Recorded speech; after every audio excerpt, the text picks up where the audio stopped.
प्रिय दोस्तों, आप सबको मुश्ताक मल का सलाम। आइए हम प्रभु का पवित्र वचन सुनने से पहले अपने सिरों को प्रभु की पाक हजूरी में झुकाएं और प्रार्थना करें। हमारे स्वर्गीय पिता परमेश्वर, हम आपका धन्यवाद करते हैं कि आपने हमें एक और सुंदर समय दिया है कि हम आपके पवित्र वचनों के ऊपर मनन करें। होने दीजिए प्रभु कि मेरे मुंह की बातें और हम सब सुनने वालों के मनों का मनन आपको ग्रहण योग्य हो। हमारी चट्टान, हमारे उद्धारकर्ता प्रभु यीशु मसीह के पवित्र नाम से मांग लेते हैं, आमीन। प्रिय दोस्तों, आज हम प्रभु यीशु मसीह के और एडमोनिशन के ऊपर मनन करेंगे। आज हम मनन करेंगे मत्ती की इंजील, उसका 7वां अध्याय, उसकी 6वीं और 7वीं आयत के ऊपर। 6वीं आयत में प्रभु यीशु मसीह कुछ ऐसी बातें हैं जिनको मना करते हैं, और 7वीं आयत में प्रभु यीशु मसीह हमें कुछ बातें करने के लिए कहते हैं। सबसे पहले हम 6वीं आयत के ऊपर बात करेंगे। इस आयत में बताया गया है कि पवित्र वस्तु कुत्तों के आगे मत डालो। अब ये पवित्र वस्तु क्या है? पवित्र वस्तु प्रभु यीशु का वचन है, और कुत्ते वह हैं जो प्रभु के वचन को पहले ग्रहण करते हैं और उसके बाद उसको छोड़ देते हैं और फिर वापस अपने उसी आदत में चले जाते हैं, उन्हीं वापस अपनी बातों में चले जाते हैं।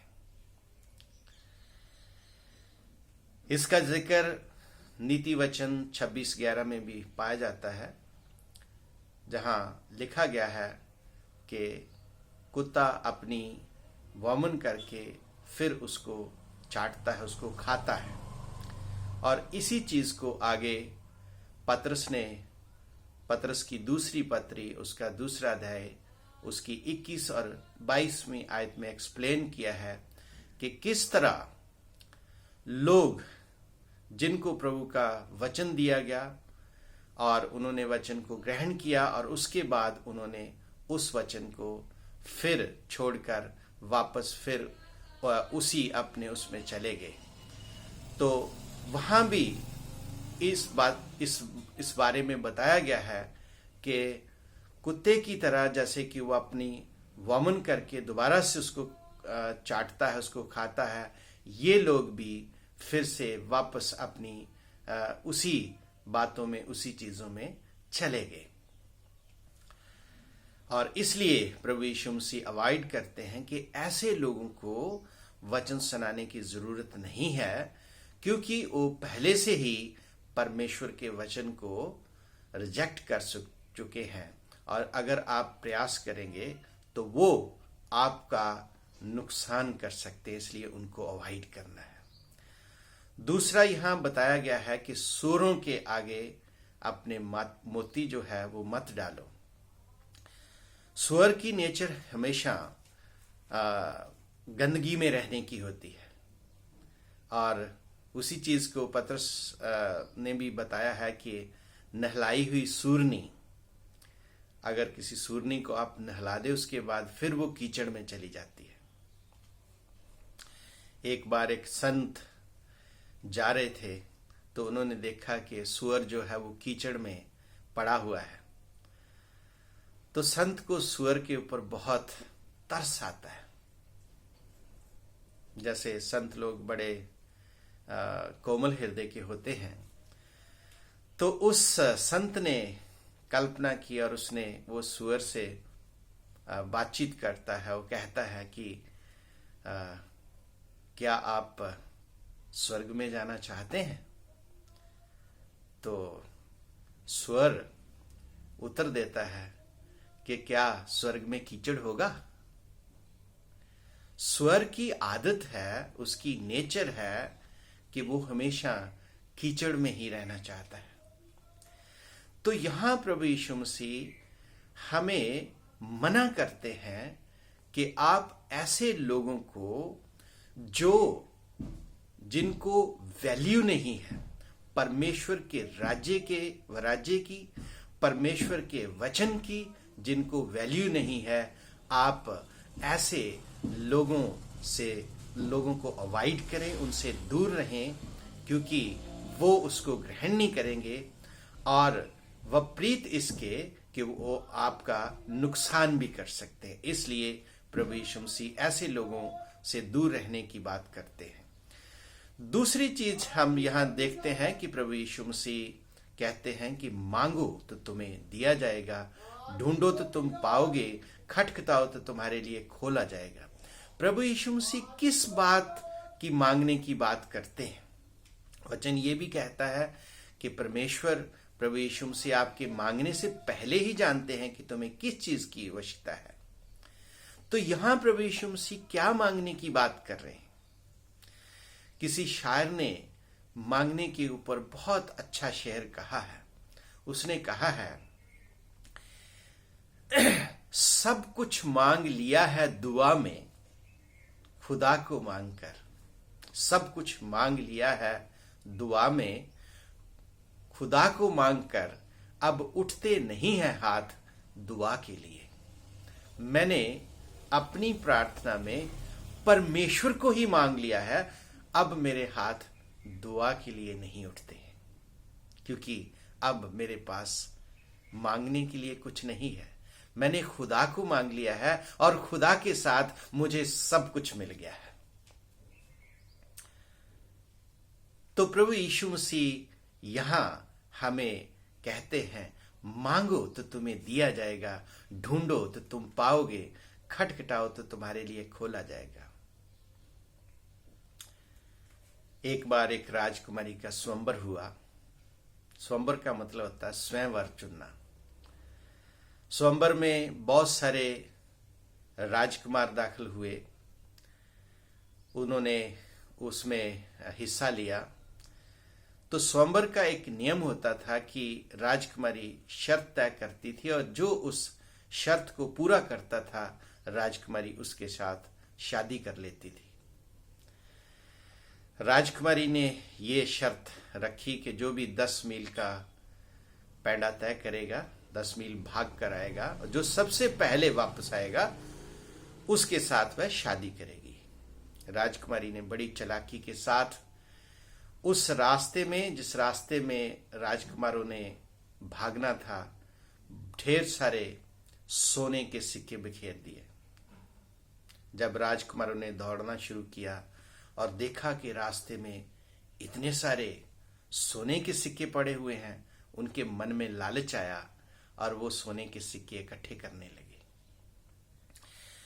परंतु उनमें एक राजकुमार ऐसा था जो अपने लक्ष्य के ऊपर ध्यान दे रहा था और वो भागता रहा और भागते भागते वो वापस सबसे पहले पहुंच गया।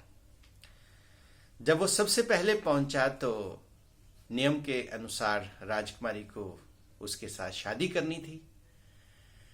राजकुमारी ने उससे पूछा कि बाकी राजकुमार कहाँ हैं? तो वो कहने लगा कि रास्ते में बहुत सारे सोने के सिक्के पड़े हुए थे, तो वो उन सिक्कों को उन्होंने इकट्ठा करना शुरू कर दिया, इसलिए वो अभी तक नहीं पहुंच पाए हैं। तो राजकुमारी ने कहा कि आपने क्यों नहीं इकट्ठे किए?